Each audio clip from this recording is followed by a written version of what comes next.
एक ऐसा जगह इमेजिन करो जो कि 1963 से पहले एग्जिस्ट नहीं करता था और ये अचानक से समुद्र के बीच में इसका जन्म होता है। दरअसल ये और कुछ नहीं बल्कि सर्टसे आइलैंड है जो कि 1963 में इसका जन्म हुआ है, इसलिए इसे दुनिया का सबसे यंगेस्ट आइलैंड बोला जाता है और ये अटलांटिक ओशियन में है। ये कहानी है 14 नवंबर 1963 की। एक फिशरमैन अटलांटिक ओशियन में फिशिंग करने के लिए जाता है। हालांकि यहाँ पर आपके मन में क्वेश्चन आ सकता है कि अटलांटिक ओशियन में फिशिंग करने के लिए कौन ही जाता है, लेकिन ऐसा नहीं है। अटलांटिक ओशियन फिशिंग का जोन माना जाता है। इसके पीछे का रीजन है, देखो अटलांटिक ओशियन में दो तरीके के वाटर मिलते हैं। सबसे पहले यहाँ पर कोल्ड वाटर होता है और दूसरा की इक्वेटर के पास से यहाँ पर गर्म वाटर भी आता है, जिसके वजह से प्लैंकटन बनता है और प्लैंकटन फिश का फूड होता है, जिसकी वजह से ये एरिया फिशिंग जोन के अंदर आ जाता है। और वैसे भी आइसलैंड का एक बहुत ही बड़ा इकोनॉमी फिशिंग इंडस्ट्री के अंदर ही आता है। हालांकि 1963 में कोई जीपीएस और ना ही कोई सैटेलाइट था, इसके बावजूद भी फिशरमैन यहाँ पर फिशिंग करने के लिए जाते थे। और जैसे ही ये फिशरमैन वहाँ पर फिशिंग करने के लिए जाते हैं, ये दूर में कुछ एक्टिविटी को नोटिस करते हैं और फिर ये उसके नजदीक जाते हैं और इन्हें ऐसा फील होता है कि इस एरिया का पानी बहुत ही ज्यादा गर्म हो रहा है, इसलिए ये उस एरिया को तुरंत ही छोड़ देते हैं। क्योंकि पहले के लोग नेचर के सिग्नल को बहुत ही ज्यादा इंपॉर्टेंट देते थे,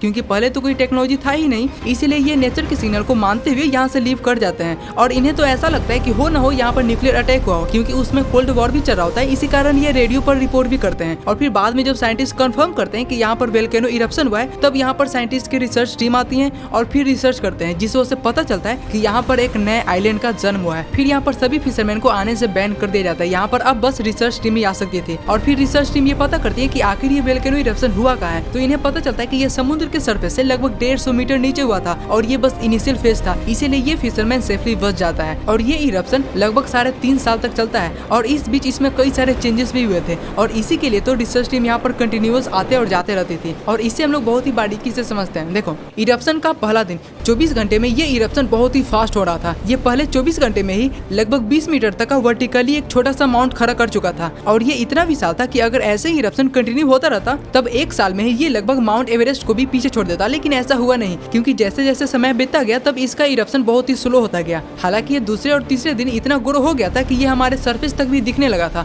और इसके बाद इसका प्रोसेस काफी स्लो हो गया, क्योंकि ये इरप्शन लगभग 3.5 साल तक चला है। इसके बावजूद भी ये कुछ ज्यादा बड़ा हो नहीं पाया, क्योंकि इसका एरिया बस 2.7 किलोमीटर का था और इसका जो हाइट था वो 155 मीटर का था। वैसे तो नॉर्मली वोल्केनो इरप्शन से जो आइलैंड बनते हैं ये ज्यादा दिन तक चल नहीं पाते हैं, क्योंकि जो सी वेव होते हैं वे इसके एज को हमेशा तोड़ते रहते हैं, जिस वजह से ये धीरे धीरे डेवलप तो हो पाता है, लेकिन ये काफी वीक पड़ जाता है और फिर ये वापस से समुद्र में मिल जाता है। लेकिन इसके साथ ऐसा नहीं था, क्योंकि इसके जो रॉक्स थे वो तुरंत ही बहुत ही ज्यादा हार्ड हो गए थे, इसी की वजह से ये अभी तक सर्वाइव कर पाया। लेकिन स्टार्टिंग के समय में यहाँ पर ना ही कोई मिट्टी था और ना ही यहाँ पे कोई प्लांट्स था, तो यहाँ पर बस सिर्फ काला लावा। लेकिन 1965 के बाद हवा के कारण यहाँ पर मॉस और फंगी आने लगे, फिर यहाँ पर सीगल्स लैंड के और बर्ड्स आने लगे, जिसके बाद यहाँ पर पूरा का पूरा इकोसिस्टम डेवलप होने लगा और आज इस आइलैंड पे 60 से भी ज्यादा स्पीसीज पाए जाते हैं।